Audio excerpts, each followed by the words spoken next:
I think we're ready. Is it 6:30? Wow, ding ding. Okay, good evening, everybody. Welcome to the November 2nd Board of Zoning Appeals meeting. Some quick notes before we begin. My name is Luke Mortensen, and tonight I'm with Catherine Week, staff liaison to the Board of Zoning Appeals. We will work alongside the chair to facilitate tonight's meeting. This meeting, as always, is being recorded and broadcast live on the city's YouTube and public access channels. Please mute yourself when not actively speaking, and please keep your video on for the duration of the meeting.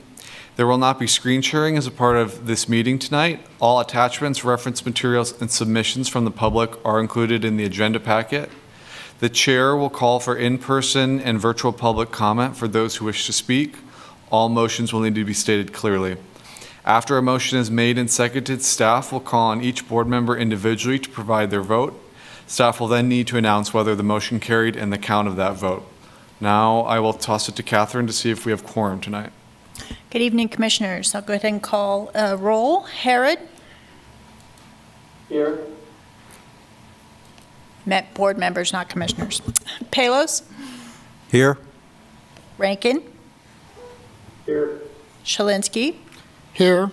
And Shanuda. Here. And we do have quorum, so we can continue. All right.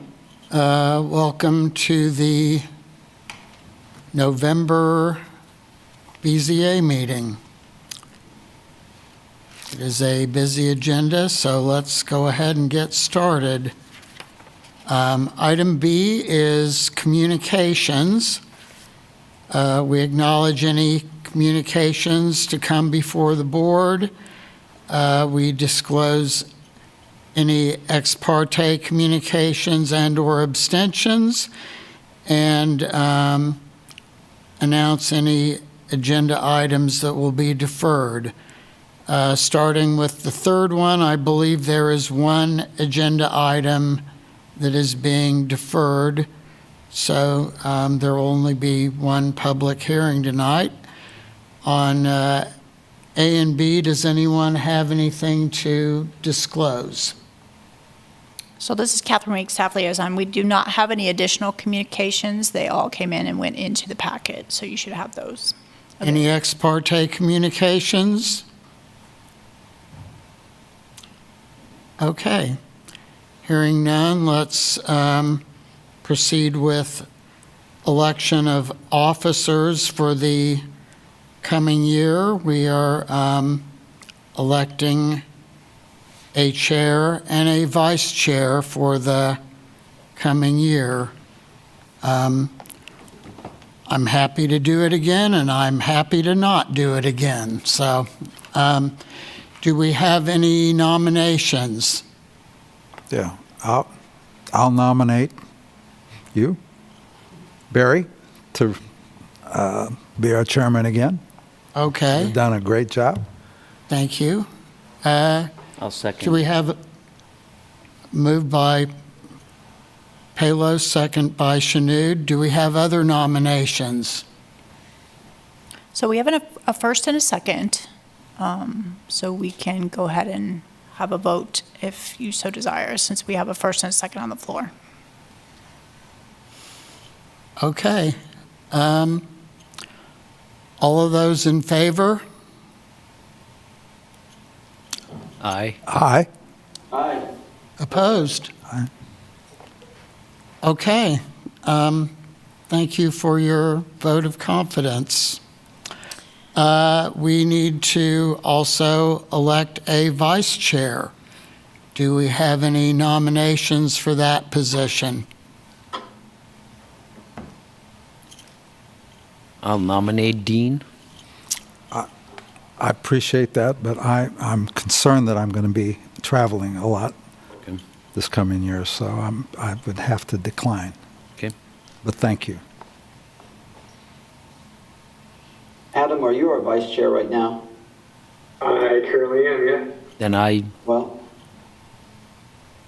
I would nominate Sorry. Mr. Rankin to continue as our vice chair with the idea that he would be a seasoned veteran of the BZA come next year, ready to take the mantle of power. All right. Does anybody second the nomination of Adam Rankin? I second that. All right. Let's proceed to a vote then. All in favor? Aye. Aye. Aye. Opposed? All right. So Chair, we also, as part of the BZA bylines, have to hold a vote for your secretary/staff liaison. So we'll need one more set of nominations and vote before we move on. Okay. That was not on the agenda, but Nominate Catherine Weeks before she runs out of the room. all right. Do we have a second? Second. All right. Moved by Travis, second by Adam to elect Catherine Week as our secretary/staff liaison. All in favor? Aye. Aye. Opposed? All right. It is really nice in this week in particular to have an election that has no rancor. So I wish the other ones were. I wish the other ones were so smooth. All right. Moving on to item D, we have 3 sets of minutes to approve from June, July, and September.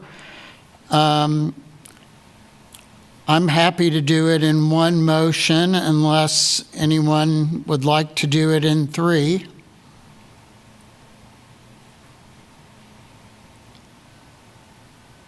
Does somebody have a motion? I would move to accept the minutes as submitted by staff and as set forth in the D1 of tonight's agenda. All right. Moved by Herod. Is there a second? I'll second it. Second by Palos. All in favor? Aye. Aye. Aye. Aye. Opposed? All right, minutes are unanimously approved. Item E is a training in the Kansas Open Meetings Act.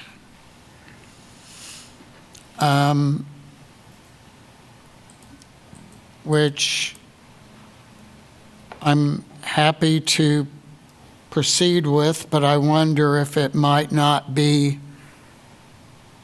better to go ahead and do our public hearing item first, since we have people that are present for that, and then do our training. I can go either way. Maybe our guests would like to learn about the Open Meetings Act. I don't know. B-23-00336. This is a request for a variance from the maximum area standards for an accessory dwelling unit. The applicant is seeking to have their ADU at 1,260 square feet, which is an increase of 300 square feet from the 960 square foot maximum in the code. The property address is 1500 Lernard, submitted by Hernley Associates on behalf of Carolyn French and Brendan French, who are the property owners of record. So let's proceed with staff report, and then we can go from there. Okay, thank you. Good evening, board members. Luke Mortensen, planner with Planning and Development Services. As Chair Schlinsky just noted, tonight's remaining public hearing item is a variance from the maximum area standards for an accessory dwelling unit. The request is to increase the area of a proposed accessory dwelling unit, or ADU, from 960 square feet to 1,260 square feet, located at 1500 Leonard Avenue. I'll now briefly run through the 5 variance criteria. However, I'll note a more complete analysis is located within the staff report. Criteria number 1 focuses on uniqueness based on the subject property's platting and zoning. The subject property is an approximately 2.5-acre partially platted lot located in the southeast corner of East 15th Street and Leonard Avenue. The bulk of the property remains unplatted and is legally described via meets and bounds description. However, the southwest corner of the property was previously platted into 2 separate lots, accessed via Leonard Avenue during the 1960s. The southern lot, addressed as 1520 Leonard Avenue, was sold, and the existing detached dwelling was constructed. The more northern lot remained unbuilt and was combined with the larger subject property by Douglas County for taxing purposes in the 1990s, since the properties were under common ownership. This layout is shown on both figures 1 and 2 in the staff report, as well as the subdivision plat documents attached to this agenda. Per Douglas County and City annexation records, all structures at the subject property, including the proposed accessory dwelling unit structure, were constructed prior to their annexation into the City of Lawrence in 1956. Additionally, all the subject structures were constructed prior to the adoption of zoning and codes in Douglas County in 1966. So they were constructed before Douglas County adopted zoning and before they were annexed into the city. The subject property is a larger lot than most of the surrounding lots in the Barker and East Lawrence neighborhoods. However, as you can see on figures 8 and 9 of the staff report, much of the area bounded by East 15th Street, East 23rd Street, Barker Avenue, and the Burroughs Creek Trail was developed prior to the adoption of zoning in the county and prior to annexation into the city. Figures 9 and 10 also show how many of the area's lots are unusually large, abnormally shaped, or partially platted. Staff recognizes that the subject property and its structures are interesting and may be historically significant. However, staff also concludes that the subject property does not exhibit characteristics of uniqueness that warrant an increase in the maximum area for a proposed accessory dwelling unit. Moving on to criteria number 2, which focuses on potential adverse effects upon the rights of adjacent property owners or residents.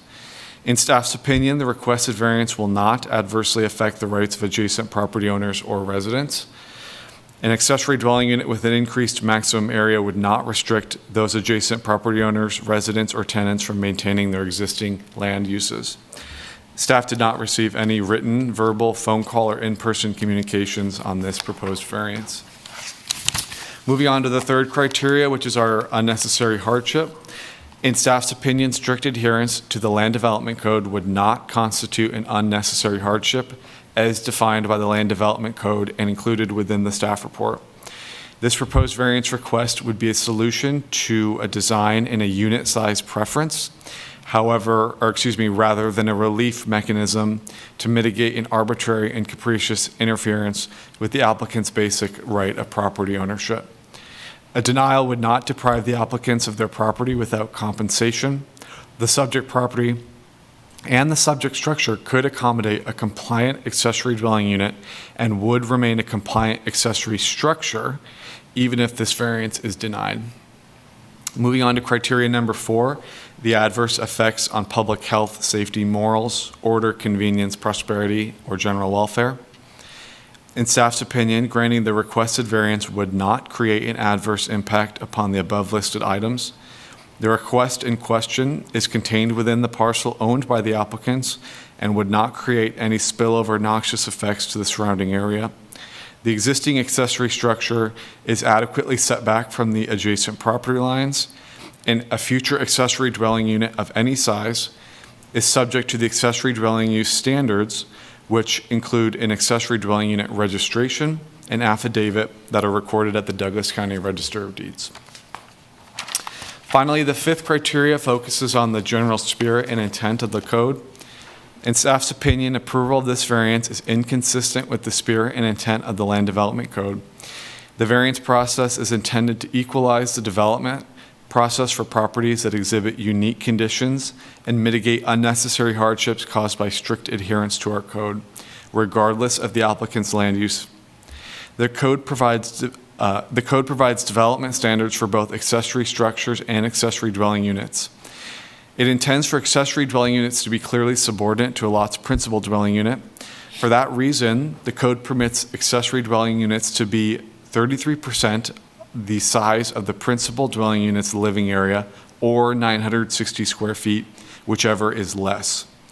Dwelling units that exceed this size begin to exhibit characteristics that are more in line or more reminiscent of a standard detached dwelling than an accessory subordinate dwelling unit. Staff recognizes the historic nature and significance of the structure and supports its redevelopment and continued use. However, staff cannot recommend a variance that increases this property's development rights when compared to adjacent properties. A code-compliant 960 square foot accessory dwelling unit within this 1,260 square foot structure would leave about 300 square feet of non-ADU area. This space could be used as a vehicle garage stall, a storage room, a studio, or an office. However, it cannot be part of the adjacent dwelling unit. It can remain just part of a accessory dwelling or accessory structure, excuse me. Staff does not believe the request satisfies all 5 criteria required to obtain a variance. Again, the variance process is intended to equalize development such that remarkably unique properties can establish code-compliant land uses in a comparable manner to other code-compliant properties in that zone or district. The request at hand is a proposed solution to a specific structure, rather than a relief mechanism required to establish a code-compliant use. So to conclude, staff recommends denial of this request to increase the maximum area for an accessory dwelling unit located at 1500 Leonard Avenue. With that, I'll wrap up and note that both applicants and their design professionals are with us tonight to answer your questions as well. Okay, thank you. Do any of the board members have questions for the staff at this time?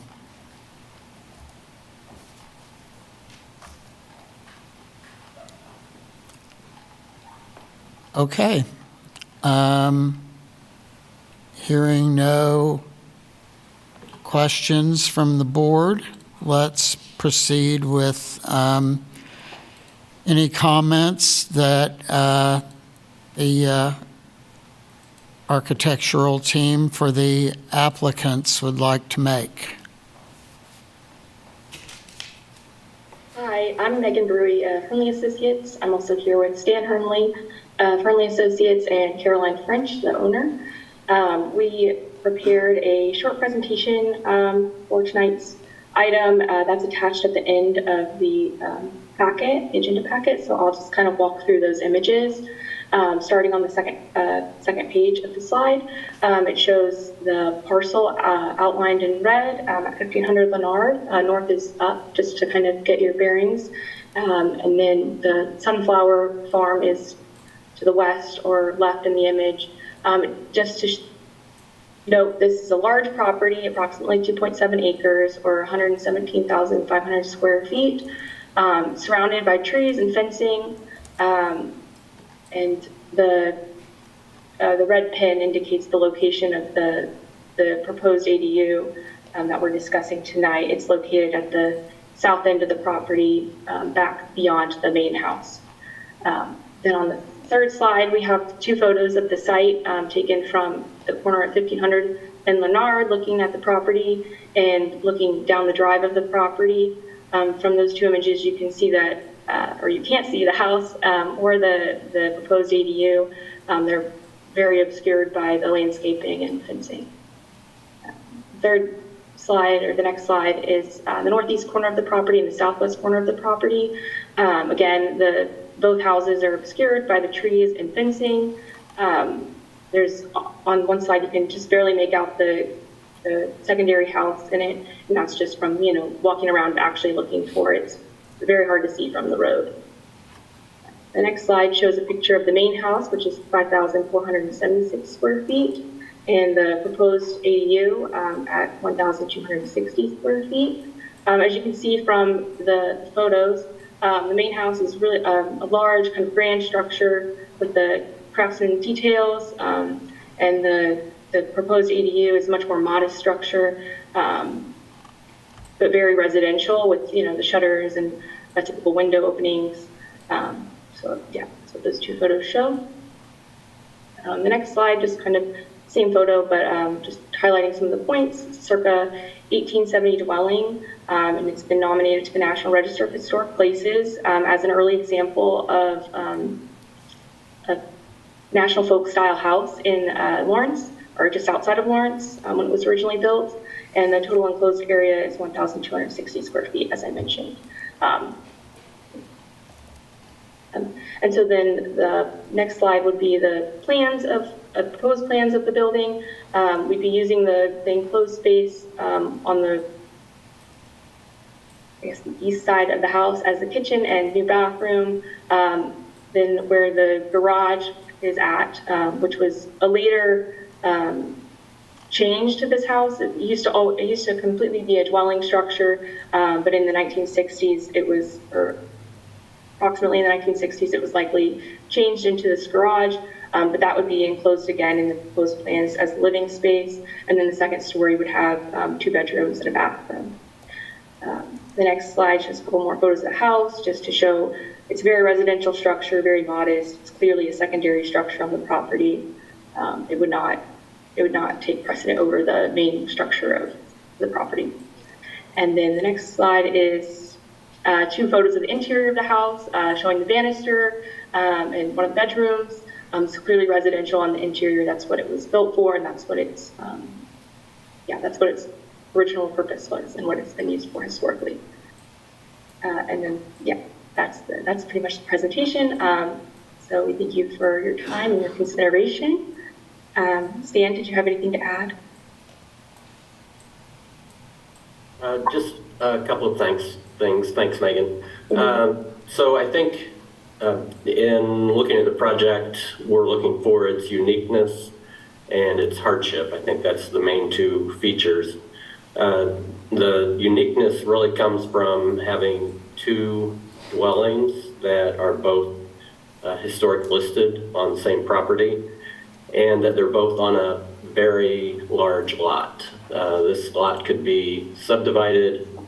It's basically 16 times larger than is required in its zoning district. There could be easily 12 or 15 houses much larger than this ADU that's already existing built in that area. So in terms of density, it's not really an issue of causing a problem. The other issue is hardship. So the hardship issue comes from not being able to use the entire structure as an ADU.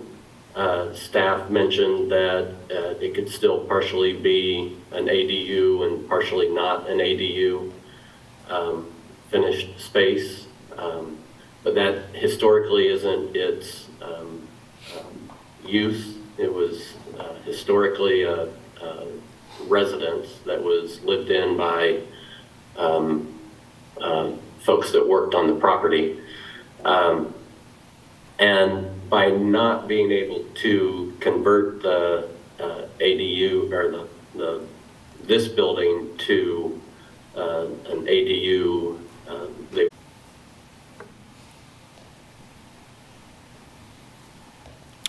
I have a question. Okay, please. Okay. My question pertains to the existing structure. And I read in the staff report that it had originally been the whatever qualifies it to have a kitchen to make it a dwelling was removed. And I'm wondering why, do you know why the appliances or whatever it was that was required to designate it as a dwelling, why were those removed? And my reason for asking that is that if they hadn't been removed, I understand we wouldn't be here. Mm-hmm. We don't know why they were removed. exactly, but it would have been before Carolyn and Brendan took ownership of the property. Okay. I do know that they were used as a horse barn at one point, and so that may have been part of the reason, and that's why that part was kind of looks like a garage, because it was actually used as a horse barn at one point, so. Okay.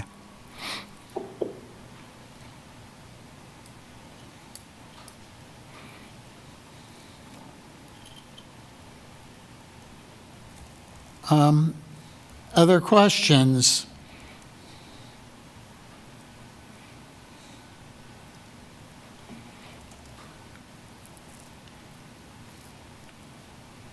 So I'm going to ask a question of staff. It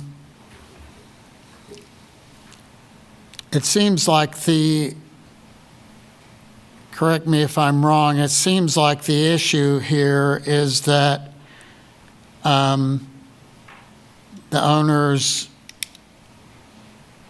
wish to use the property for an ADU larger than the code calls for. The property could be theoretically replatted, and this could be a 1,200 plus square foot residence, or under the double density provisions of the code, if it were used for low-income housing, it could be a separate residence, but the issue is that it's an ADU and therefore is out of compliance with the requisites of maximum size. Do I have that right? Yeah. So, of course, if they submitted the proper applications to subdivide the property via our major subdivision process and dedicated the right-of-way and all the public improvements, yes, it's possible that you could plat a lot around this structure and it could become a detached dwelling on its own lot. The RS7 district, which this is, does permit the affordable housing density bonus. That's the two houses on one lot. That does have the affordability requirement, so both structures would have to be permanently affordable. And so long as it fit all of those criteria, yes, from a code perspective, looking at it preliminarily, it could also be two detached dwellings on one lot through the affordability route. Okay, thanks. Anyone else have any questions for either applicant or staff? Mr. Chair, I have a question. Yes. I guess this was in front of the HRC recently, and it says in the staff report they were supportive of this variance. Does anybody know anything about that? So they heard it as a miscellaneous item at the, I believe it was October meeting. And it was presented at the end of their regularly scheduled agenda. And they were in support of continuing to use it as a residential unit, basically.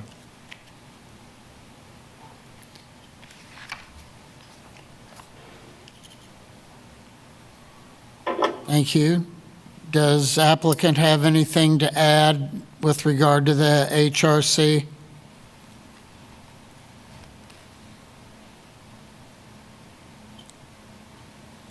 Okay, I'm not hearing it. I'll defer to Stan on this one. So I think that it just came up on the agenda. We weren't at that meeting.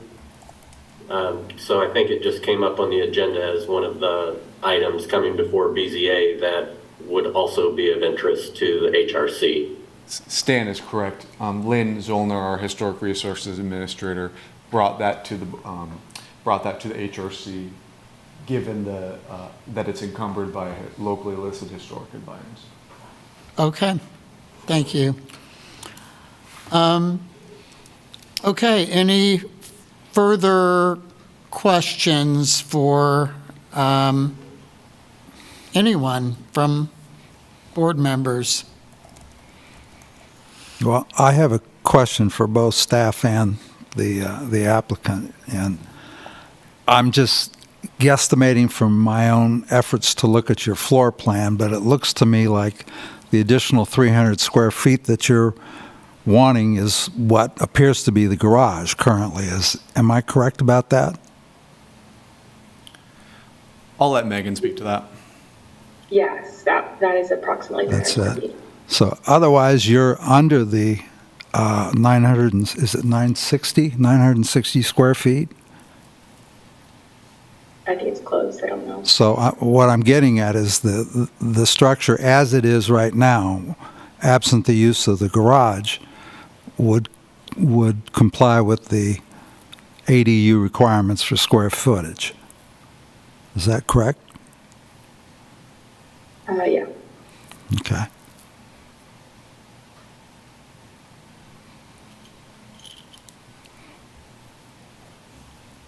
Other questions?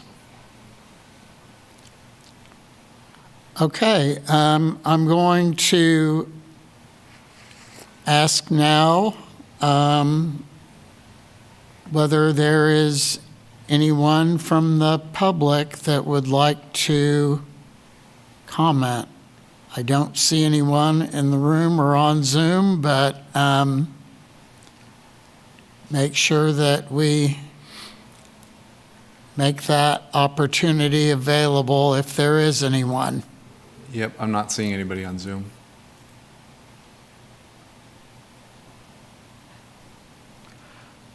All right. That being the case, I would entertain a motion now to close the public hearing portion of this item.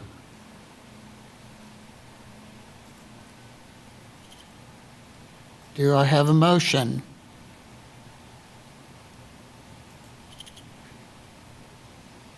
I'll motion to close public hearing. Moved by Rankin. Is there a second? I second that. Second by Shanood. All in favor of closing the public hearing on this item, please signify by saying aye. Aye. Aye. Aye. Opposed? Okay. Public hearing is closed, and I will bring it back to the board for any discussion and/or motions.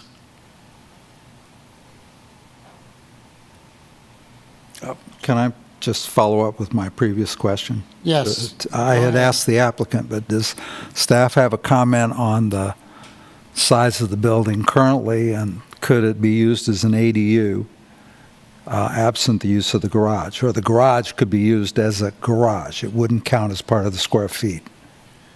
That's correct. So as long as as long as it was separated formally Right. from the dwelling unit, And not part of the habitable space. that's correct. Okay.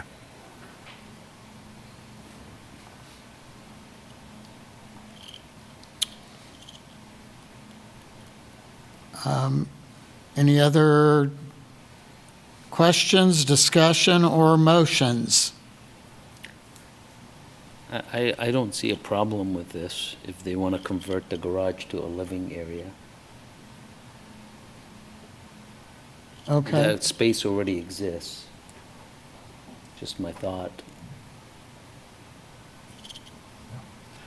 I'm in agreement with Peter here. I know they have options. I'd probably be opposed to this, except that I do think that there are several unique features to this, and I think the question of hardship, on balance, wanting to restore the building, wanting to get full use of it, and most particularly is that it was a residence at one time. it's hard to factor that in objectively, but it just seems to me that that's in my mind, that's kind of an overriding factor. It's you're taking the unit back to what it was originally. So I'm not opposed to this. I mean, they could easily split it and build a house there, and then it's either way, they're going to have the ability to do it. No neighbors had a problem with it. It's unique, 2.5 acres. It's not affecting anybody. And they're going to save the building. Do any of the folks on Zoom have any further discussion to contribute? I don't know if it's much to contribute, but I'm kind of on the same mindset as the previous two. Like, it's existing building.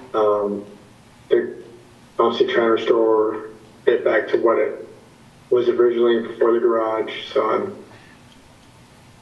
don't see an issue with it.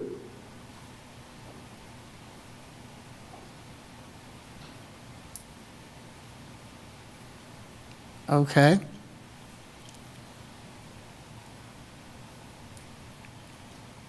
Do we have a motion?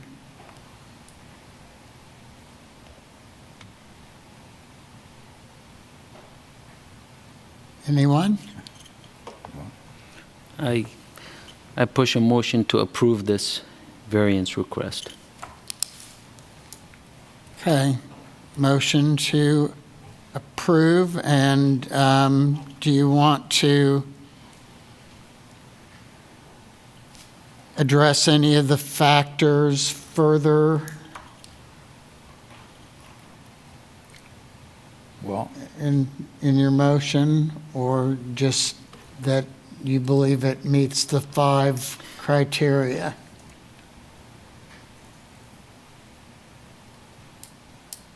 It does, per what the city presented, it doesn't.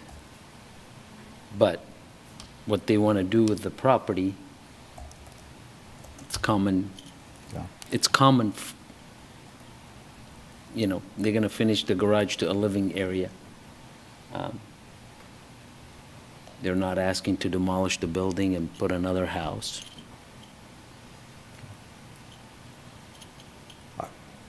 I'd like to second his, and I would just like to say that, again, I don't disagree with staff's assessment.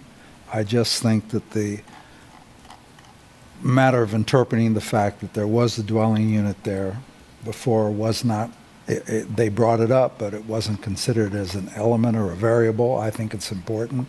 I think the size of the lot is extremely important. I think the fact that there are 2 units on one property that was, both units were created before the property was brought into the city under city regulations.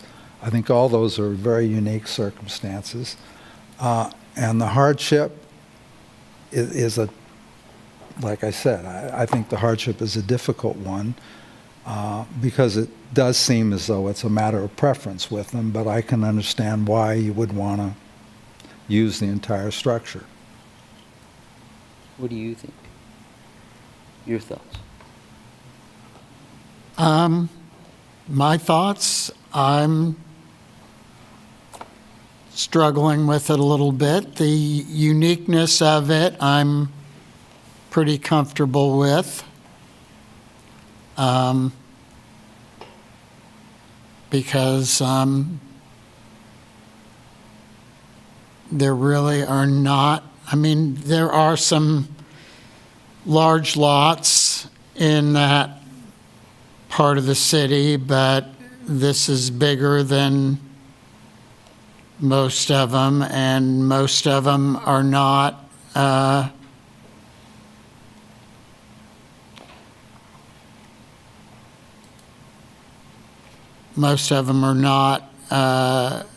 lots that have 2 structures at all on the same lot, much less two historic structures. So I'm pretty satisfied with that. The hardship is maybe a little tougher. I think myself, it's not even the hardship to the property owners that I consider as much as the hardship to the community and the historic nature of it. I would very much hate to see a demolition take place because they can't use it as an ADU. That's maybe not the traditional definition of hardship, but as the owner of a historic house myself, I realize that, once they're gone, and there's been way more of that in this town than I would like to see. I'd really love to hear from Travis or Adam.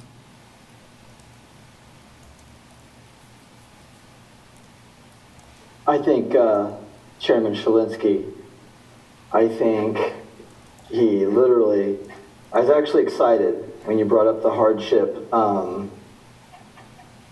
prong, because you read my mind. I believe the hardship would be the community. Our land development code is replete with admonitions to preserve historical character in properties. This property sits on the exact footprint that it's occupied for 100 years. It's a 150-year-old property altogether. It was a residence converted to a horse barn, want to take it back to its original use. It's clearly unique, and I think a prior knucklehead owner also created a hardship when they ripped out all the accessories so that they could turn it into a horse barn. And I have no idea whether that was conforming at the time, but I suspect it wasn't. So really this thing is being returned to its first and intended use. So I believe all the prongs are met here. Okay.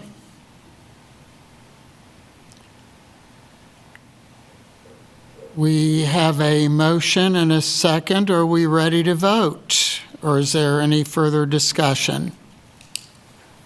Was there a second? Yes, I second Yeah. it.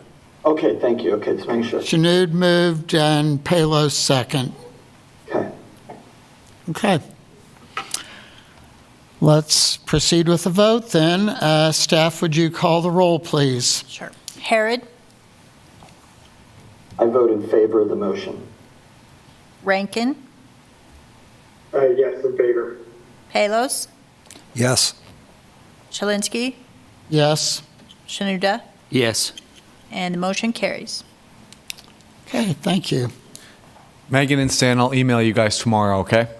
Okay, thank you, everyone. Thanks, All right. guys. Thank you. Okay. Thank you for a good discussion. We are going to go back to, I think it's item E in the agenda, which is open meetings, training, and discussion. Yes, we should have Randy Larkin with us, our city attorney, who's going to walk through the training for us.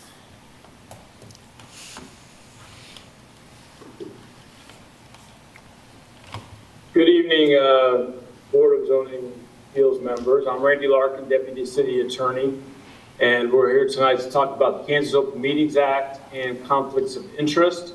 This is an annual training. It's a little dry even as attorneys things go. So if you have any questions as we go along, that'd be great. Keep things moving along. Even though it is dry, it is very important to keep yourselves out of trouble, keep the city out of trouble, and that's why we do this annually. Anyway, we're going to talk about the Kansas Open Meetings Act and conflicts of interest, and we will start with the Kansas Open Meetings Act. The Kansas Open Meetings Act was enacted in 1972. It's often known as KOMA. This came out of some government reform movements in the 60s. Kansas was kind of on the front of the curve when it came to Open Meetings Act. It is the cornerstone of public access to local and state government. And basically, its requirement is that local and state government conduct business of the public in the public, so that everybody has an opportunity to see what's being decided and things are not being decided in smoky back rooms as may have happened in the past. KOMA applies when the body covered is a covered entity, and then there is a meaning as defined by the Act. So we're going to talk about both of those things. A covered entity is any legislative or administrative body, state agency, and political taxing subdivisions, including the city, and any subdivisions thereof. So BZA, even though it has some autonomy, is a agency of the city and receives and expends public funds on behalf of the BZA. So therefore, it is a covered body and it is subject to KOMA. So the key thing that comes into effect in these deals is not whether or not you're covered, but whether there is a meeting.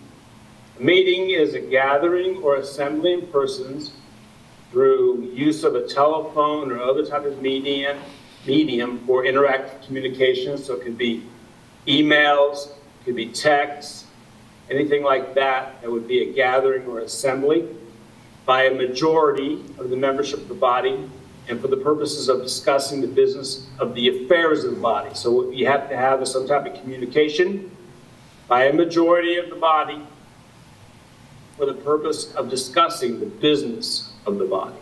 So those are the three key things. And interactive communication is any communication that clearly applies when members are in physical presence of one another. For example, tonight is obviously a meeting. We are in the presence of each other. Telephone calls, including conference calls, work sessions, briefings, video conferencing, online communications, especially where there is an opportunity for contemporaneous communications or interactions.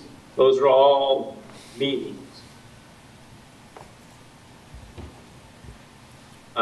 So a majority of the membership, there are 7 members to the Board of Zoning Appeals. So a majority is the same as a quorum, which is 4. So there has to be a communication of 4. If there's 3, then it's not a meeting. So the key number is 4 members. And then this is and communications, discussing the business of the body. So this is a discussion of public business, things that are going to come before you, is what triggers KOMA. It's not vote, binding action, or some other type of decision made behind closed doors. It just has to be the business of the body. So, for example, social gatherings are not subject to KOMA. If you had a get-together where you just socialize, that's not necessarily a violation unless you talk about things that are the business of the body. You may attend conferences where issues related to the Board of Zoning Appeals or zoning or those types of matters are discussed.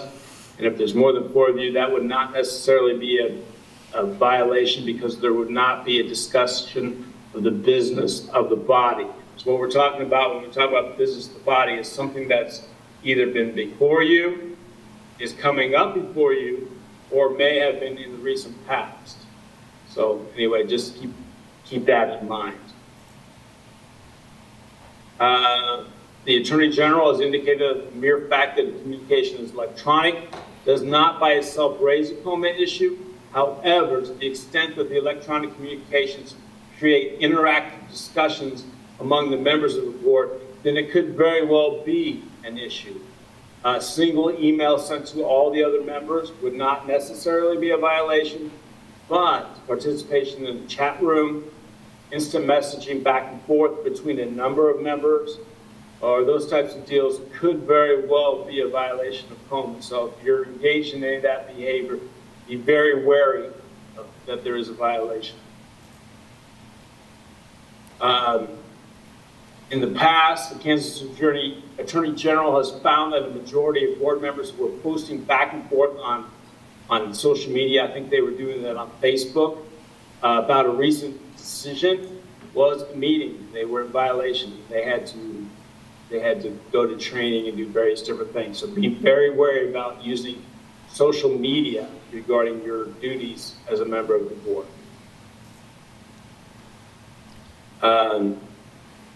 Anyway, so like I said, be very cautious when using social media, discussing the business of the board or what's going on before the Board of Zoning Appeals and putting it out there in the public, because it can be misinterpreted even if you didn't intend for it to be communication among others. Now, this is a key thing. This has come up a number of times in various communities' emails. Avoid initiating online discussions with fellow members through emails. You may receive emails about procedural matters and other types of things from the city that are also sent and copied on the email, but avoid at all costs hitting the reply all function. There have been a number of governmental body members around the state that hit reply all and inadvertently caused open meeting violation by revealing information and that type of deal. So at all costs, avoid hitting reply all. Reply back to the city. You may reply to another commissioner, but just don't hit reply all. And then this is a key thing, is a serial meeting. Serial meeting is a series of interactive communications of less than a majority. It is not permitted under KOMA. Violation may occur if these three things are met. If it collectively involves the majority of the members of the body, it shares a common topic of discussion that is a business affair of the body, and is intended by the participants to reach an agreement or some type of consensus regarding binding action. How this usually occurs is Commissioner A will send an email to Commissioner B saying, hey, I intend to deny that because I think that's a problem, and then Commissioner B sends one to C, et cetera, on to D, and that becomes a serial meeting. Even though there's just communications between discrete members, it is a serial meeting in a violation of KOMA. There's been a number of people that have gotten in trouble through that. So be aware. Do not engage in serial meetings. If you can, do not forward discussions of those types of things of how you're going to vote to other commissioners. So, KOMA applies when the body involved is a covered entity and there is a meeting. And for there to be a meeting, there must be interactive communication. The majority of the membership of the body, which is 4 members, and the members discuss the business of the body. That is any item that's coming up, any item that you have just recently in the past discussed. There's some type of line, I don't know exactly what it is, but it goes, far in the past. You can probably discuss about it, about things that have happened, but if it was recent past, I know that has been a problem. KOMA requires all meetings to be open to the public. Proper notice of meetings must be given. They have to be held in places that are accessible to the general public. So you can't hold in a place that is inaccessible to ADA members or upstairs or difficult to hide. It's also a violation to have a meeting and adjourn it to avoid people. The meetings must be conducted so that the public may observe or listen to the proceedings, and that is the key factor of KOMA. Notice must be given. Does not require given in a particular time frame, but the notice must be first requested and the body is required to provide it. So we have certain email provisions, and people online can request notice of the meetings, and we send that to them. So that is something that must be given if they request it. Otherwise, we just give notice generally. Agendas, KOMA does not require that an agenda be created, but if an agenda is created, which we do, it has to show what's going to be discussed. It has to be made available to those who request it. We generally make those available to anybody who comes to the meetings, anybody who's online. Agendas can always be amended as you go through the meeting and rearrange it like you did tonight, move things around. If agendas exist, they must be made available, like I said, to those who request them. Now, the key thing about KOMA is what the penalties are. So I just want to make you aware of that before we get into conflicts of interest. If there is a violation of KOMA, any decision that the BZA makes may be voidable. That means it can be erased and you may have to go back and hear it again. There is a civil penalty that can be assessed against the members of the BZA, $500 each for each violation. The violation must be knowingly made.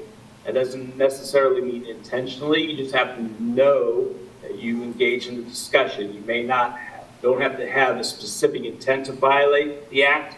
You just have to knowingly involve yourselves in the communications, and that could create a problem, and which would lead to the penalties.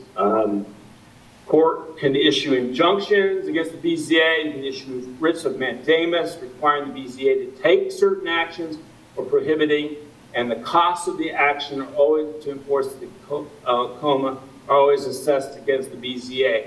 And just to give you an idea of how serious the state is about these, if an action is brought to enforce KOMA, the burden of proof is not on the plaintiff. It will be on us to show that there was no violation, which is a complete reversal. So they take these things very seriously. And also, if there's any borderline kind of case, the benefit of the doubt is going to go to the plaintiff and not to us. So that is kind of the overview of the Kansas Open Meetings Act. Does anybody have any questions before we get into conflicts of interest? So Randy, pretty much when we leave this room, if my wife asks me, how was the meeting, I tell her to rewind and watch the meeting. Just to be on the safe side. That is not a problem. You may talk to spouses. You may talk to other people in the community.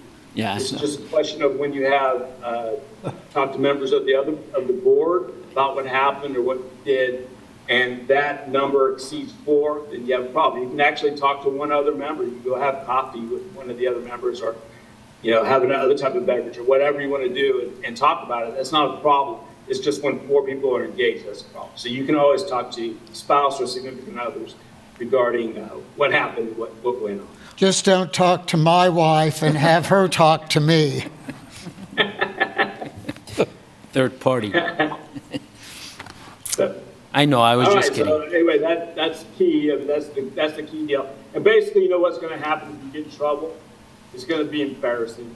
You're not going to really get in a lot of trouble. I mean, theoretically, but your name's going to get in the paper. You're going to have to go to classes, and it's just a drag. So my recommendation is always, if there's an issue or a question that you have, bring it up to the attention of Catherine or myself. I think we're going to give you our contact information and contact us before you engage in any of these types of behaviors. But anyway, this is just to make you aware that certain things that you might think was innocent could lead to trouble. All right, now on the conflict of interest, this is a little more serious. The penalties are a little more serious as we go through. Not that KOMA is not serious, but conflict of interest laws actually are criminal penalties as opposed to civil penalties. So that's what we want to do. Now, this came out of the conflict of interest laws. These are 1970s. And basically the key is to ensure that people do not use public office for private or personal gain. And that is just the basic goal of this whole act. So the situation is, what you have is a substantial interest. So if you have a substantial interest, You may not act on some, and hold on to this, I'll just talk about substantial interest before we move on. Substantial interest is something that you have where it's a viable interest in something that comes before the body and you act on it. If you do, you have a problem unless you have already filed with the election officer at the county election officer, which I think is the county clerk. They have a form, or they can file a statement of substantial interest regarding these things that come up. And so you can act on various issues that come before the board. If not, then to avoid getting into trouble, then you would need to recuse yourself. So, for example, if you have a company and your company is seeking a variance for something, you really can't rule on that. You have a substantial interest. Now, if you have listed as substantial interest, you might be able to actually vote on it. Otherwise, you have to recuse yourself. However, if you act on something where you have a substantial interest without either recusing yourself or filing a substantial interest, you might have a problem. So let's talk now about what is a substantial interest. I think there's 5 of them, 6 of them. First of them is if you have own $5,000 or 5% of any business that comes before the board, then you have a substantial interest. For example, if AT&T comes in and seeking a variance and you own $5,000 shares, even though it's not 5%, you have a substantial interest in AT&T that comes before the board. So you have to have either file a statement of substantial interest or you have to recuse yourself. If you have 5% of a business or an LLC that comes before the board and has property and they're seeking a variance or they're bringing some type of other appeal before the board, then you have to, again, file a statement of substantial interest or recuse yourself. Second one is if you have received taxable income in the amount of $2,000 from any business or combination of businesses in the previous year, that is substantial interest. And again, you'd have to recuse yourself and file a statement. This is, some type of business that you're running and you get $2,000 and they're before you because they paid you for that and it's taxable income. You have to recuse yourself or at least put that on your statement of substantial interest. If an individual or your spouse during the previous 12 months receives goods in the value of $500 or more from a business or combination of businesses, that also could be a substantial interest. For example, if you're at Dillon's and you win a shopping spree of $500 or more, you now have a substantial interest in Dillon's. If you are given a gift that exceeds that amount by a business, you have a substantial interest in that business and need to report it.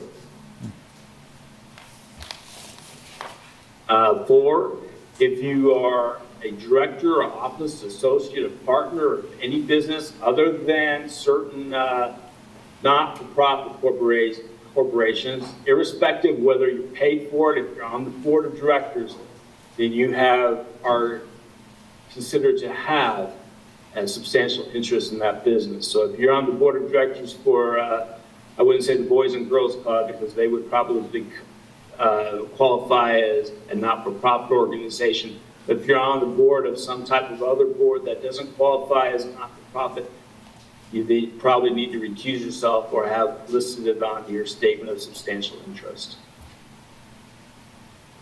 Then this is $2,000 in commissions in the past year. So if you're like a real estate broker, sell insurance, these types of deals where you have received that much from an entity that appears before you, you would have a substantial interest in that entity.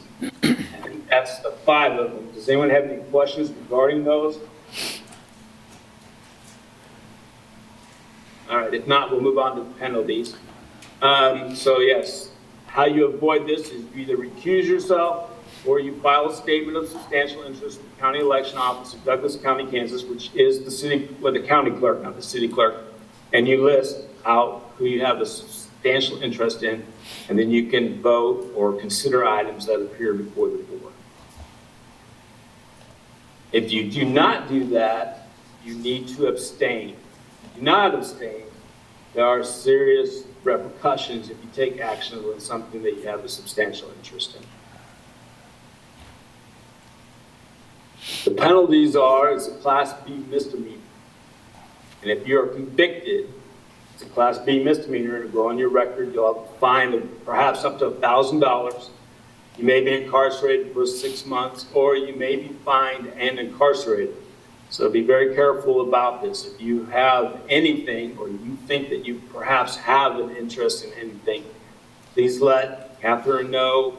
She'll contact me, or you can contact me at any time. And I think on the forms that Catherine was given, it should have our contact information. We get contacts from members of boards throughout the city. We have a number of advisory boards, and they ask questions, and we provide advice to them all the time.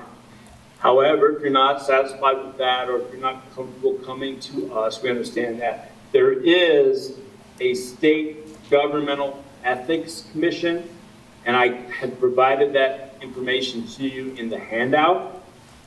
And the key about that is you can ask for an advisory opinion from them. They will provide it to you in writing. And then regardless of what you do and regardless of the decision that's later made, you will have immunity if you follow their recommendation or their order. So even if they're wrong, they give you the wrong advice, it will be immunity for you. You cannot get in trouble for that. That's this right here. So there's a governmental ethics commission. You can ask for advisory opinions from them, and they will provide it to you. And you will be protected if you follow them. And that's the contact information. There's also a city ethics policy, which I'm not going to go over, but basically it outlines and provides that, if you use your position as a member of the Board of Zoning Appeals for personal gain or other type of, improper purpose, you hold yourself as acting as a member of the BZA, even though you haven't been authorized to do so, you can get in trouble. You might be removed from the board. And other than that, that's it. Does anybody have any questions?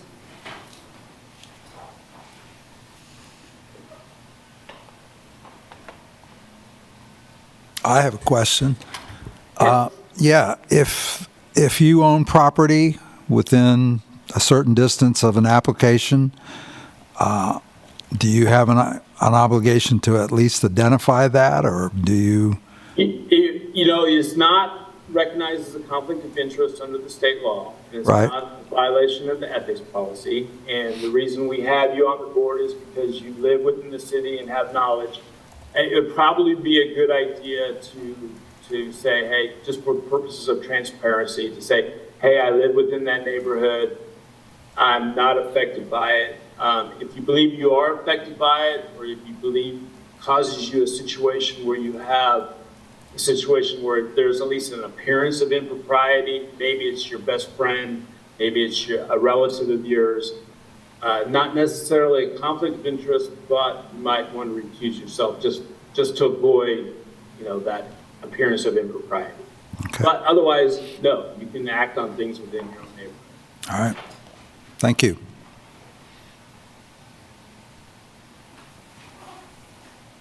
Any other questions? Okay. And again, if you ever have a question comes up, contact me. I think my contact information was in there. I'm the city attorney's office, or contact Catherine, and she will forward your questions to me, and we'll get an answer to you as soon as we can. We want to protect you, and we thank you for your service on the Board of Zoning Appeals. You serve a very important service to the city, so thank you. And good night. Thank you. Thank you. Really Andy. appreciate the info. It's very helpful. Okay. Item G, miscellaneous, and we have two parts to item G. Is it ready to go? Roles and orientation training material be the first one. All right, good evening again, board members. Catherine Weeks, staff liaison. And we're going to go through our fun yearly training, our roles and orientation materials that we try to go over every year. Every year we try to update a little bit just to make sure we've got all the updated information and get you going on a path forward that the board can make reasonable and educated decisions on what their roles are. So the Board of Zoning Appeals is a dual role board. It's a 7-member board that's mayor appointed. We have a election, as you know, we had tonight for the vice chair, chair, and the staff liaison or secretary, and that authority is listed in 2013-09. So as I mentioned, we're dual role, 2 boards acting in one membership. The Board of Zoning Appeals is going to hear hardship variances, floodplain variances, and administrative appeals. And then you also act as the Sign Code Board of Appeals, and they will hear sign code hardship variances, which is under the authority of Chapter 5, Article 18 of the City Code. And floodplain regulations, which you also have authority to hear variances over, is a hardship variance, which also has the criteria outlined for a regular hardship variance, but it has additional criteria as well. We don't see them very often, but they do come before the board, and those are outlined in Chapter 20, Article 12 of the Land Development Code. So you are acting as a quasi-judicial board. So the Board of Appeals is not making any new laws, but rather applying the existing laws to specific facts concerning one person or small number of people. And what does quasi-judicial mean? It's basically having a partly judicial character by possession of the right to hold hearings, conduct investigations, weigh out disputed claims and alleged infractions of rules and regulations, and to make decisions in a general manner of the courts. So all the evidence that you hear needs to be in that public hearing, since you are acting in the role of a court. And what is your overall role? So variances are designed to alleviate a loss of rights. You see examples of this frequently where codes have changed over time, and it's impacting a property owner's right to utilize their property in a code-compliant manner, just like every other property in that zoning district. The code requirement cannot be met with that unnecessary hardship, which is a specific term defined for the role of the BZA and in the Land Development Code. And basically, you're equalizing rights. You're not granting additional rights to other property owners, but equalizing the right of someone who's been aggrieved and has a loss of rights. And there are specific criteria that need to be met for that safety mechanism to kick in.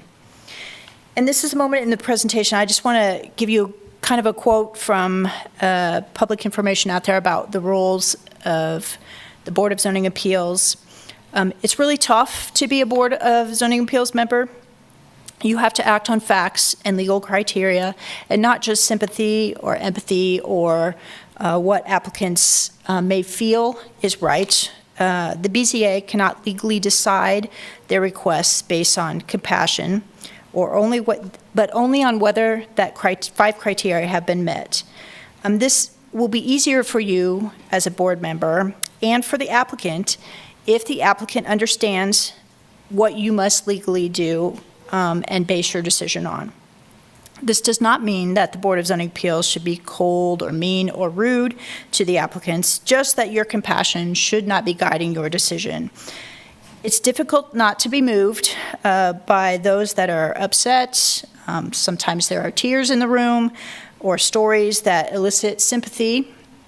We're all human, but you should be able to separate those moments of compassion from the legal criteria for you to make your determinations in all of your actions. And there's a couple differences in the Board of Zoning Appeals and other boards or commissions that are under the city's authority. So our city commission it's the legislative authority. They're the ones that are adopting or creating the code that goes into our regulations. The Planning Commission proposes code and adjusts long-range plans. They make recommendations to the legislative authority. Basically, they're guiding the future development of our community. And then the Board of Zoning Appeals has a slightly different role in that they are only applying the current code. So they're not making recommendations, they're not making new codes, they are just applying the codes that are on the books. And a board often has tendencies to be flexible or try to state that a code should be changed and discussed based on opinion, but that purview of that Board of Zoning Appeals is only to apply the current code standards and determine if that criteria and definition of unnecessary hardship has been met. The role of the BZA is not to judge or determine reasonableness of a variance request, or if the request is close enough to the code. Opinions of the current code, whether it is outdated or difficult, should not be a factor. Again, those 5 criteria, which is why they're there, should be guiding your decisions. The BZA is also not an architectural review committee. They should not be bargaining for or negotiating like design changes of a variance request. You should only be applying the facts of the request and the context for the code sections that it applies to. If you are constantly seeing similar requests over time for variances, it may indicate that there is an element lacking in the code. That's a good opportunity for the Board of Zoning Appeals to make a recommendation to staff to carry that information back to the planning director so that they can analyze whether or not there is the need to review and adjust those code sections.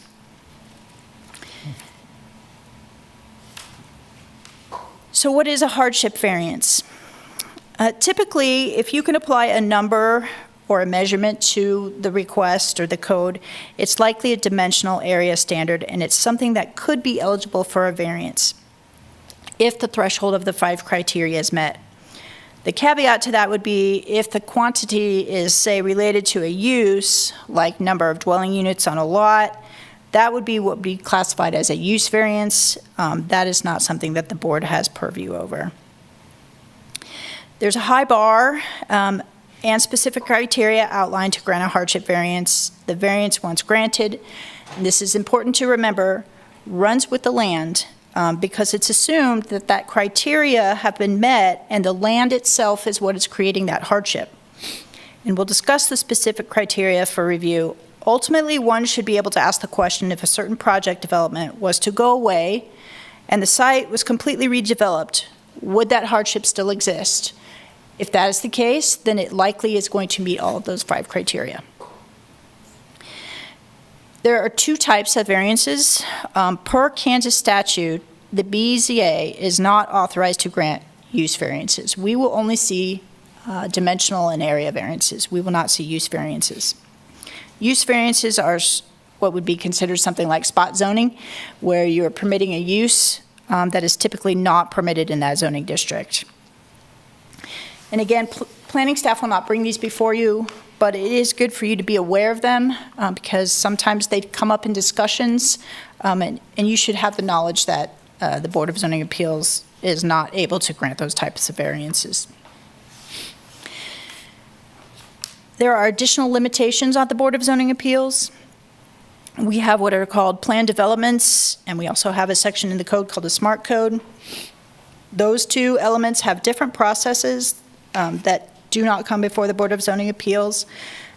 Changes to planned developments have to go through a revision process, so anything that would vary there would have to go through a revised plan development, so the board is not going to see those items. And then Chapter 21, which is the SMART code, has a different process. It's a committee, and there's a waiver process for those elements that are in the SMART code. The board is not authorized to give variances for items in the code where terms like prohibited, shall not, not permitted, not allowed, illegal, those are prohibitions, and the board is not able to grant variances for things that are prohibited. So that is also good to know. And again, staff will typically not bring those before you unless there's an error of some sort. Those applications that do come in asking for variances for something that is prohibited, the planning director would typically deny the variance application. They're not denying the variance, but they would deny the application and give the reason. At that point, I suppose an applicant could make an administrative appeal based on the determination, but the board is not authorized to grant variances for prohibitions.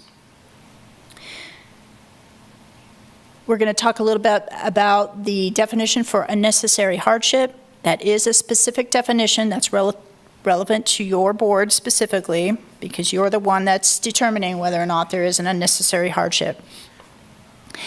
And it must meet the specific definition. So there's a difference between a hardship. Oftentimes we hear applicants that come before us that there is a hardship in meeting the code. That hardship, if it does not rise to the level of the specific definition, is not meeting the criteria for unnecessary hardship. An unnecessary hardship is defined as the condition resulting from application of these regulations when reviewing the property and its environment that is so unreasonable as to become an arbitrary and capricious interference with the basic right of private property ownership. So mere financial loss or the potential for financial advantage does not constitute unnecessary hardship. And that's in the definition section of our Land Development Code in Article 17. So staff will continue to provide that full definition in the staff report for reference, and the board is encouraged to review it each time you're looking at an application and going through the analysis, just to keep your memory fresh on what the distinction between a hardship and unnecessary hardship is. So the 5 criteria for review, uniqueness, which is also specified, cannot be caused by the applicant. The second one is no adverse effects to neighboring property owners. The third is that definition doesn't meet the level of unnecessary hardship. Again, it's specified that this cannot be caused by the applicant.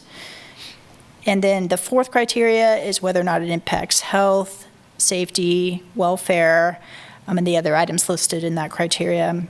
And then whether or not, the fifth criteria is whether or not the spirit and intent of the code has been met. And the variance request has to meet all 5 criteria for the board to grant a variance, not just one or several, but all 5. So we're going to talk a little bit about each one briefly. Unique not be applied to a specific applicant or a user or a property owner. The subject property itself should meet the criteria for uniqueness in and of itself, regardless of what is on the site. So variance, again, run with that land, and that emphasizes that the land itself is what's triggering a need for a variance, which is why they run with the land. It's assumed that the land is creating the hardship in itself. If the uniqueness is there, regardless of what might be developed there in the future, it's a strong case for meeting this criteria point. The second criteria, that there's no adverse effects to neighboring property owners. Again, just to keep in mind that a variance request is solely intended to equalize the rights of this property owner with the other rights of similar properties in similar zoning districts. It does not, it should not impact others.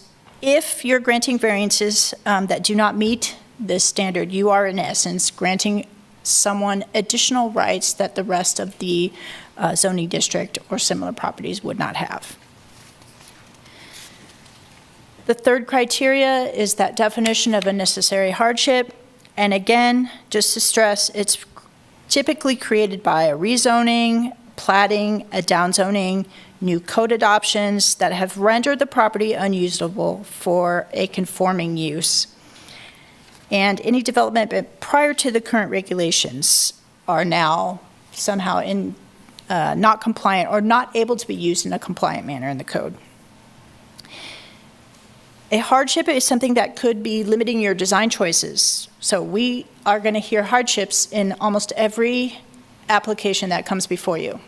There's a hardship. That's the reason why they're asking for the variance. But does it rise to that level of unnecessary hardship?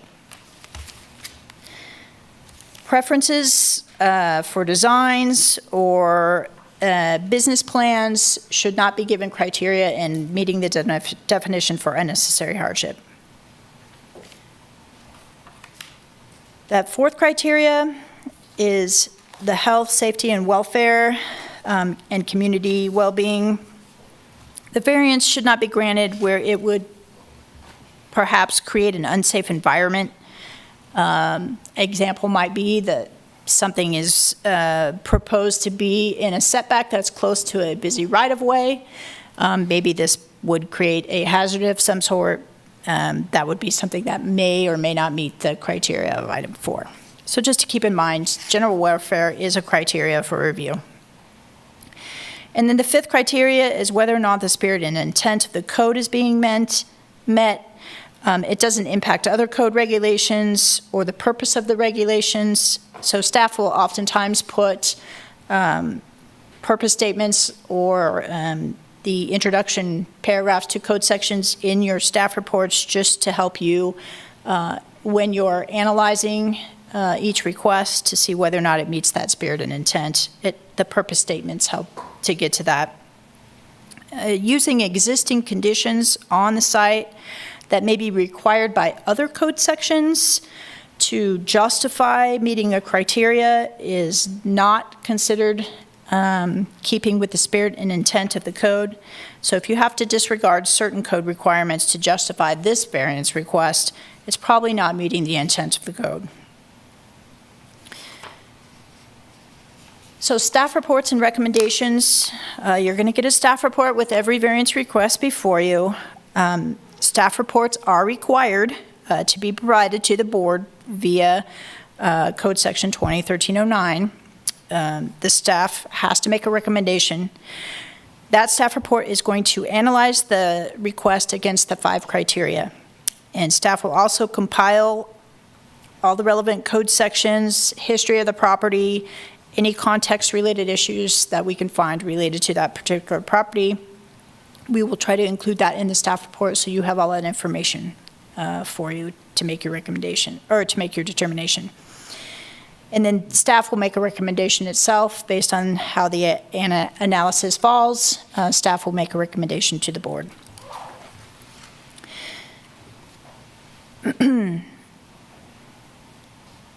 So as the Board of Zoning Appeals, you are also going to hear administrative appeals.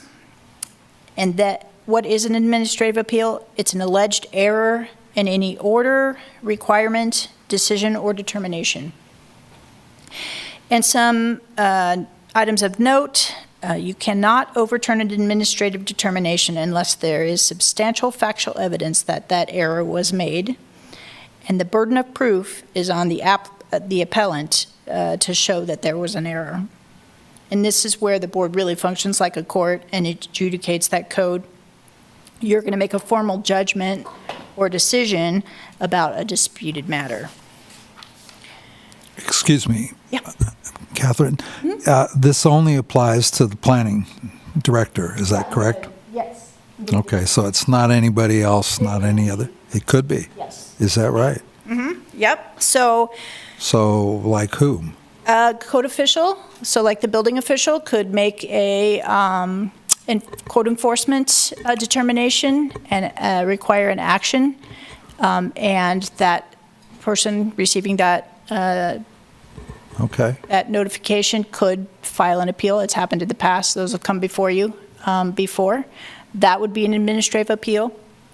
What you are limited to with administrative appeals is that you cannot, someone would not be appealing a planning commission decision to you. That is, planning commission is not an administrative official. Appeals of a planning commission decision would go to the city commission or the legislative authority. And then you can't, we will not hear appeals of staff reports. They are not administrative determinations. A staff report might get to a determination, but the staff report itself is not an administrative determination. And in any of the review procedures in Article 13 are not considered administrative orders. Article 13 lays out what is required, what applications are required, and what is required to be in those applications. Those are not administrative orders. Those are procedural matters, and those are not under administrative appeal review. And then again, just to note that you cannot overturn an administrative appeal unless there's substantial factual evidence that an error occurred. And in exercising your appeal power, or the decision of the appeal, the board has all the power of the official for whom the appeal is taken, and you may reverse, affirm, or modify the decision being appealed. If the board determines it's necessary to obtain additional information to weigh that appeal, you would remand that appeal back to the official with whom the appeal is taken, and then directions to obtain any needed evidence for you to consider. And again, examples of administrative appeals could be something the planning director has made a co-determination, any written order from code enforcement official or the planning director, or a building inspector of something of that sort, or process applications. Again, they cannot be appealed. And then examples before the board for like loss of non-conforming status. That would be an administrative appeal if someone is not in agreement of whether or not they are granted non-conforming status. A denial of a permit could be something that could be appealed to you. If a sign permit is denied, that could be appealed to you. So those are examples. So what are your decision options? When you are acting as the Board of Zoning Appeals, you have 3 options for a hardship variance. One is to approve that variance. The second is to approve it with conditions. And then the third is to deny the variance. We often have comments or questions about what does it mean with conditions. Some examples of conditions, if you approve something with condition, there could typically be applications, multiple applications related to a request, such as a minor subdivision and a site plan, in addition to a variance. And a typical condition would be you would approve the variance subject to the approval of the associated site plan or minor subdivision. That's one example. You could also make a condition, based on safety, if there's a setback request, but it, might be in a tricky location, that safety is an issue, maybe screening is appropriate, you could make an condition that you would approve the variance with the safety condition. And again, these are just examples. We can kind of discuss those if they come up. For appeals, you again have 3 options. Well, actually you have 4, because you could remand for more information. But when you're making your decision, you can either reverse the administrative determination, affirm either wholly or in part the administrative determination, or modify that determination. And again, you're acting as that administrative official, so you are in essence either affirming or denying. And again, those appeals, you should find convincing evidence that the error was made. Catherine? Yeah. I'm sorry. Back to the approving variances with conditions. Can you give us some examples of the kind of conditions we could place on? Yeah, I tried to Or give... the kind that we cannot place on something? Well, if your condition is starting to go down the path of like negotiating an architectural detail, or you can't grant a variance that was greater than the ask, those are conditions you could not do. I tried to give some examples. Typically, the conditions you're probably going to see, and staff will try to present those to you in our recommendation if there's multiple applications, and this particular ask is subject to another application, it makes sense to condition the approval for the approval of that other application. Okay. Those are the typical ones you're going to see. But it's not like condition that they would place a fence. If it's for a safety reason, it's something that is a potential, yes. If it's for a safety reason, to mitigate a safety hazard. But then again, you would have to weigh whether or not does that meet the condition number 4 when you're having your analysis. So if your condition is negating one of your criteria points, I would say the condition is probably not a warranted condition, if that makes sense. Does that make sense? Okay. So a little bit more about decisions. A denial is the correct action when the criteria has not been met. And again, we are all human, and denial is hard. And if the criteria has not been met, just keep in mind that that is your role to find that if it doesn't meet the criteria, denial is the correct action. And again, that board is just, you're there to adjudicate that code. You're not there to make favorable or unfavorable decisions, and you should not invent justifications based on personal opinion to meet the criteria. After a decision has been made, they become effective the day of the meeting. So basically, they're effective right after you hold your vote. Staff will send out a code-required action letter. We usually send it out the next morning, but sometimes we'll send it out that evening. If it's a short meeting, we'll send it out that evening. Variance, they expire within 24 months if a building permit has not been pulled. So if someone comes before you and the variance is granted, however, for whatever reason, maybe their funding dried up or they decided not to move forward with the project and they do not pull a building permit for 24 months, then that variance is basically moot. It expires. And then any person that's aggrieved of a decision by the Board of Zoning Appeals has 30 working days to appeal that decision, and it gets appealed to district court. So you're familiar with that this year since we had that happen. So there's an impact of your decision as well. The decision of the Board of Zoning Appeals can be appealed. It could be appealed by the applicant. It could be appealed by an impacted party. And the city can also appeal your decision. So if you are to make a determination that the city feels is egregious and goes against the city code or the interest of the city itself can sue the Board of Zoning Appeals and appeal it to district court. So that goes both ways.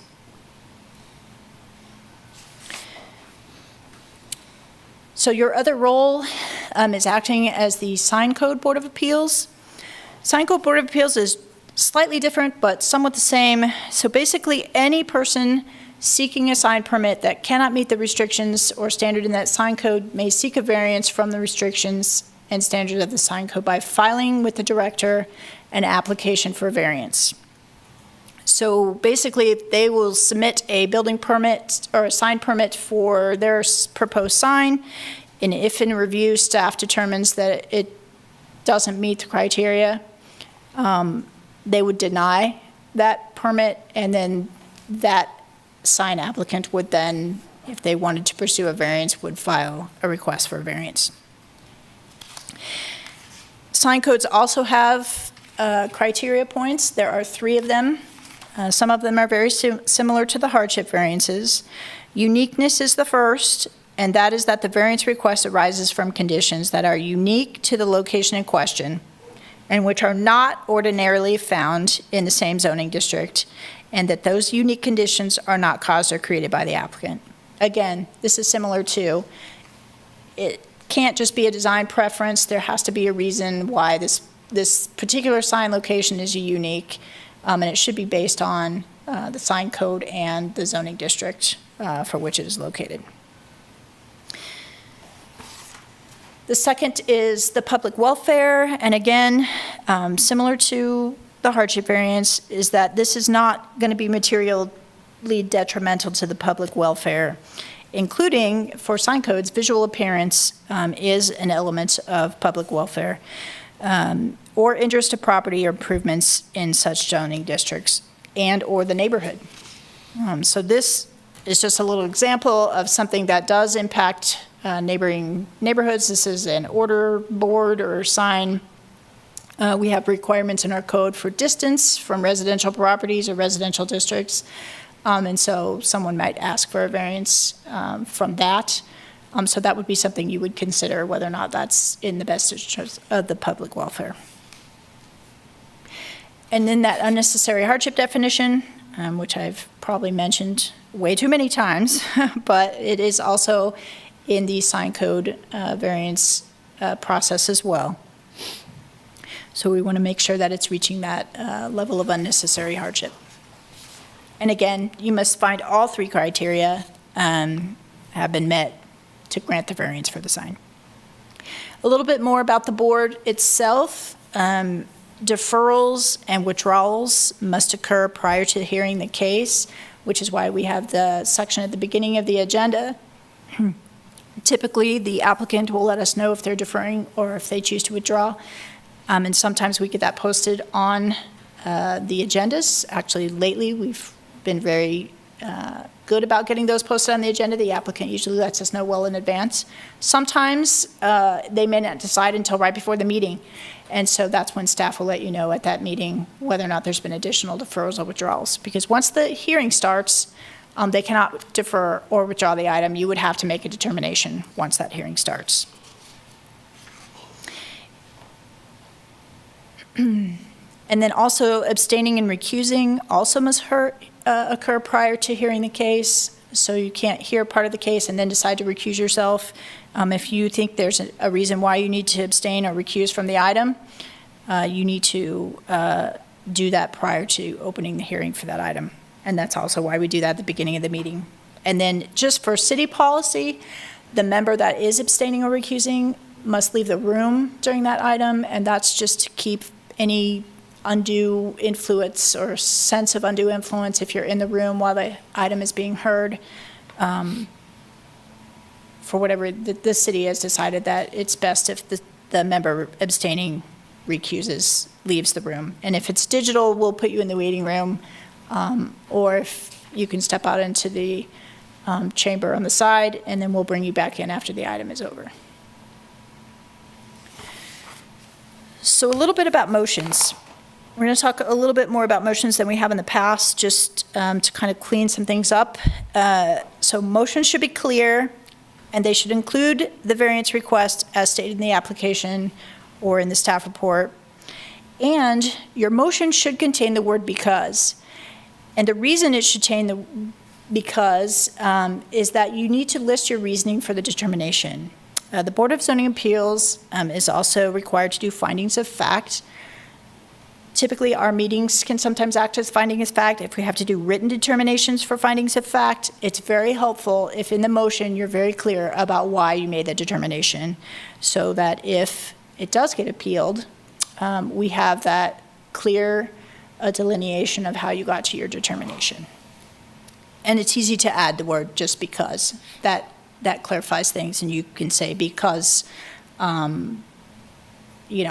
as outlined in the staff report, all of the criteria were met, and so I find that, making my motion that it meets all the criteria because, and then same for, and particularly if you are maybe varying from what staff has recommended or any criteria points, if you outline that word because, you can just list your reasoning, which you did tonight, so that was good. And then one final thing is attendance. And this can be very difficult for BZA. It can affect quorum. We had the issue last month. So the attendance rules are in the bylaws. And just FYI, you may have forgotten, but 3 consecutive missed meetings requires us to notify the appointing body, or the mayor in this case. And that's typically done by the staff liaison would let the chair know that a member has missed 3 meetings in a row, and that I need to let the mayor know that. The mayor will typically ask that member, do you feel like you can continue? And then yay or nay. Also, 4 missed meetings in a calendar year, the board member should consider resigning. So we try to, and we're going to do that tonight, publish a calendar for all the meetings for the year. So hopefully everybody can get them on their calendar. Obviously, things do come up, and if you think you're going to be away or know you're going to be away, if you give staff as much of a heads up as possible, we can sometimes accommodate that. So the Board of Zoning Appeals has a 20-day notice period. So if for some reason we miss a meeting, We have to wait at least 20 days. We have to send new notice out. It's a 20-day period. And that puts us basically a week before our next scheduled meeting. That becomes a hardship for the applicant if they have to wait. They've met deadlines and anticipated timelines. So not to beat a dead horse here, but attendance is important, and quorum is important to carry on the meetings. I'll just add, we don't have any plans to change the hybrid model. So if you are Yeah. traveling, we can continue to accommodate Agreed. virtual meeting. Yep.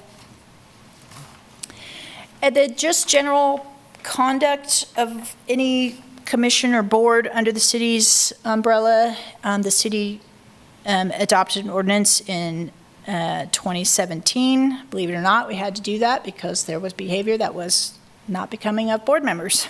So ordinance 7224, just general conduct. Please be respectful of the public. We want to allow all viewpoints. You may have one opinion, the applicant may have another, but we just be respectful of everyone. Try to be impartial and don't prejudge your items. Wait till you hear all the facts that come before you. And then the city encourages citizen engagement. So oftentimes people that are coming before you, they may not have had to speak publicly before. They may not be comfortable speaking publicly. You're making a decision that affects their livelihood or life. So you just want to be cognizant of that and just, encourage citizen engagement to come and speak their opinions. And then just a general welcoming atmosphere. And we don't have any problems currently. So just to make you all aware, this is just general information for your knowledge. And then this is our contact information, which I'm sure you have. But any questions, comments, you can send them directly to me as the staff liaison, or Luke, who's our handy planner too on the side here. And then Jordan is our planning technician, and you will see most likely emails from him about procedural things like quorum and notices and such. And that's all I have for our exciting yearly orientation training. Thank you. Any questions? All right. That was very thorough. The final item on our agenda is approving the calendar for the next year, which was sent out with the packet or included in the packet. Are you able to pull that up by chance? No? It's okay. Yes. I do have a conflict in October because the meeting is currently scheduled for the Rosh Hashanah holiday, which I observe.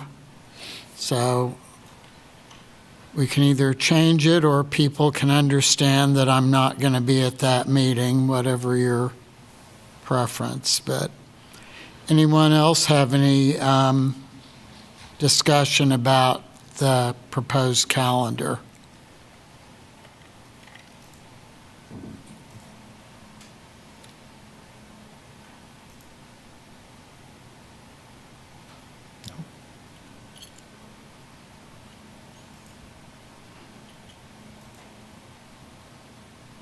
All looks good. Do we need to approve it? We need a motion, yes. I move we approve the calendar for next year, for the coming year. All right. Do we have a second? I second that. Moved and seconded. All in favor? Aye. Aye. Aye. All right. Okay, and I'm going to vote no. Calendar is approved. Do we have do we have any other business or anything else that anyone wants to bring up? If not, we'll... I'm Is there a sorry, motion to adjourn? I have two questions. Okay. My last recollection of what I think I read in the paper was that the committee that was formed to consolidate public groups or public committees had recommended that the zoning board, the BZA, be consolidated with the, or be taken over, I guess, by the building codes department. I don't think it was taken over. I think it was consolidated into one, so it would be all the technical boards into one board, but I can, I'm sorry, Catherine, I can't hear you. oh, I'm sorry. I'll just turn around. So I think that it was to be, all those technical boards would be consolidated to one. I don't think it would take over the BZA, because the BZA is a state statute board. Understood. Yeah, so, and the building code board is not. So if anything, it would probably come under the umbrella of the BZA. So has the city taken I don't think they have, has it been formally submitted to I them? don't think so. I don't think it's, I think that was the recommendation of that overarching committee, but I don't think it's followed through there yet. Okay, Don't have an update on that yet. okay. Was everybody aware of that? I was not. I was aware that there were discussions about that, and I gave my opinion that I thought it was a horrible idea. I'm not in favor of it, but So I guess when it comes before the commission, people can weigh in unless, well, I don't really want to, I don't want this body to weigh in as a body unless and until we actually have a full discussion and see what the proposal is. And we could certainly put it on our next agenda if people would like to do that, but I don't think it would be appropriate tonight without more information. Yeah, I can look at putting that discussion item on the agenda for next month. And just an FYI, I believe we will have one item possibly for next month, at least. And then you had something else, Dean? well, yeah, the, for lack of a better, the Marcy Francisco lawsuit, is that, any word on that? I only know that there's some movement on it. I don't know what the movement is. I believe there maybe is discussions between the attorneys, possible settlement, but I don't know. Okay, That's all I know. all right, thank you. Hey, Catherine? Yeah. You know, circling back to the first issue of, you know, Board of Zoning Appeals being merged with the Building Code Appeals Board. The issue that you might inquire, you know, if you have the chance or can get the information, the issue you might inquire about from city manager or something is, you know, where Board of Zoning Appeals, you just have to be a citizen of the city of Lawrence to be eligible to serve, you know, essentially. While I believe with the, you know, the Building Code Board of Appeals, that's, I think there's some technical requirements. That's for correct. membership. Yeah. And so I would wonder how that would impact the current membership of the Board of Zoning Appeals. So I think that might be kind of, you know, a piece of information that if you find it, it might be helpful, but if you're not able to, if I can- nobody yeah. knows, then. I can ask those questions and maybe have a little bit more information for you at the next meeting. We can have a discussion. I think the original recommendation actually was the Building Code Board, the BZA, and the HRC. That may have changed, but originally they were going to merge all three, and I think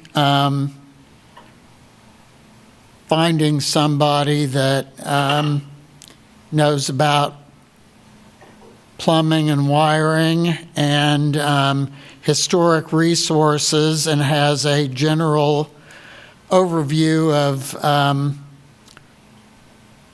hardships and land use, you're getting into a pretty narrow range of individuals who could serve and meet all those criteria.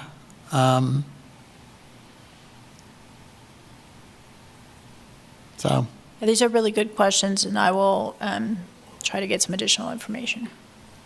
Thank you. all right. Anything else? If not, I would love to hear a motion to adjourn. So moved.